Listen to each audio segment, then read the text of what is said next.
daughter is a sailor. She completed her second racing season in NACRA 15 class in the Team Cali Association. I ask a question as a parent. How does sailing enrich a person? I turn to the NACRA pack for the answer. Let them tell you what they have learned.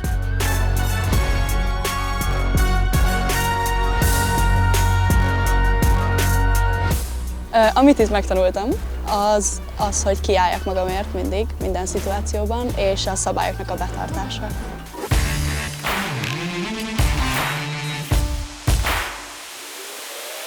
Nekem a legfontosabb és legmeghatározóbb dolog ebben az egészben az, hogy teljesen korlátlan bizalomnak kell lenni a két ember között.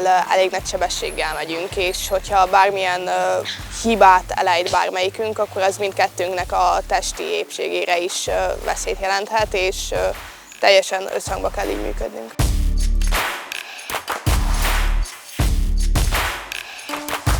A legfontosabb, amit tanultam, az úgy érzem, hogy a nyugodtság, mind az edzéseken, mind a versenyeken. Például, hogyha a versenyen egy másik hajó elkövet ellenem egy szabálytalanságot, akkor nyugodtan kell maradnom, és persze óvhatom, de hogy annál többet nem tehetek ellene, és fókuszálnom kell a futamra, hogy ott jó eredményt érjek el, mert hogyha elrúl az agyam, akkor nem fogok jó eredményt elérni, mert nem tudok a versenyre koncentrálni.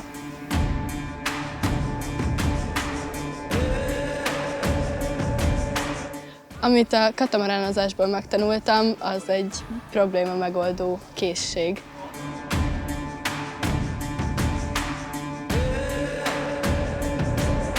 Engem a vitorlázás kiskorom óta arra tanított, hogy legyek önálló, és hogy ha van egy adott probléma, akkor azt minél hamarabb oldjuk meg.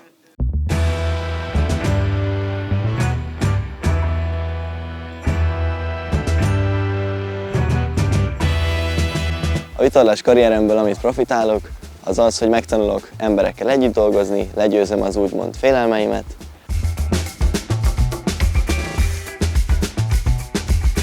Szerintem azt tanultam az elmúlt időben, hogy ketten ülünk a hajóba, és erre fókuszálni, hogy nem egyedül vagyok ott, és nem egyedül próbálok mindent megoldani, hanem összhangban.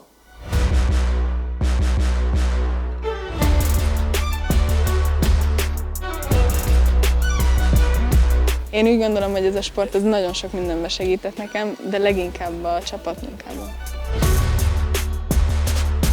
Vitorlázásban a legfontosabb dolog, amit tanultam, az az alkalmazkodás, mivel a vízen is folyamatosan van változás, és a parton is, főleg, hogyha csapatot vagy edzőt és párt váltasz.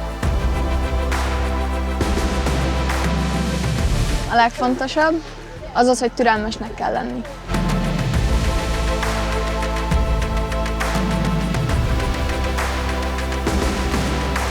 A legfontosabb, amit tanultam, az az, hogy nem egy futam eredményét kell nézni, hanem az összeset összesítve, mert mindig vannak jobb és rosszabb futamok is. A vitorlázásban azt tanultam, hogy csapatban tudjak minél jobban kommunikálni, emberekkel meg tudom magamat értetni, és hogy egymásra utalva a csapattársammal, hogy minél jobban tudjunk együtt fejlődni.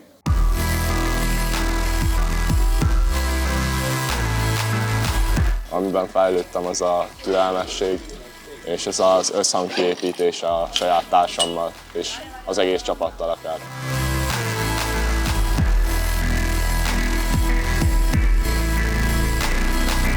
Engem a vitorlázás főleg a probléma megoldásra tanított, és arra, hogy főleg a páros hajóosztályban kezeljük, hogyha van valami, hogy nem szabad egymásra mérgesnek lenni, és ezt így elraktározni.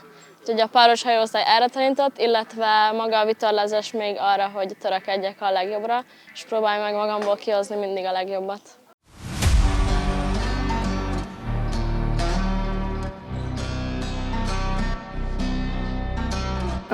Nagyon sok mindent tanultam a vitorlázásról, és szerintem a legfontosabb az, hogy egy kis rendszert vitt az életembe.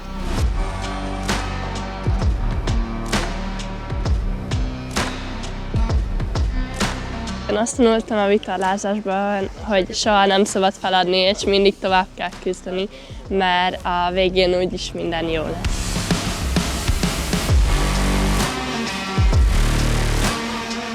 Én úgy érzem, hogy abban fejlődtem, hogy hogyan dolgozunk ketten össze a hajóban.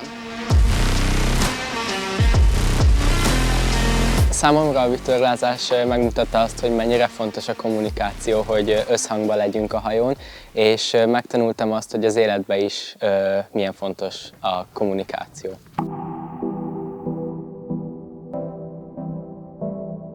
A vitorlázásból én azt tanultam meg, hogy legyek türelmes a társaimmal, és sok barátot is szereztem ebbe a sportba.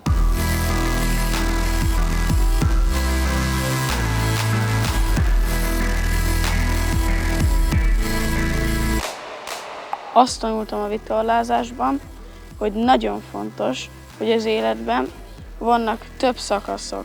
És az egyik szakasz az lehet, hogy ebben a szakaszban például én kormányos vagyok, a másikban Mannschaft, ebben a szakaszban más emberrel vagyok, mint a kövében. És van egy olyan szakasz, amikor csak vége van ennek a változgatásnak, és tudod megtalálni ezt a nyugalmat az életedben, és csak tudsz vitorlázni.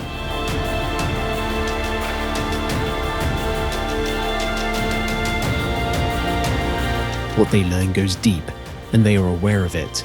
In this complex sport, they acquire skills that make them great and successful people.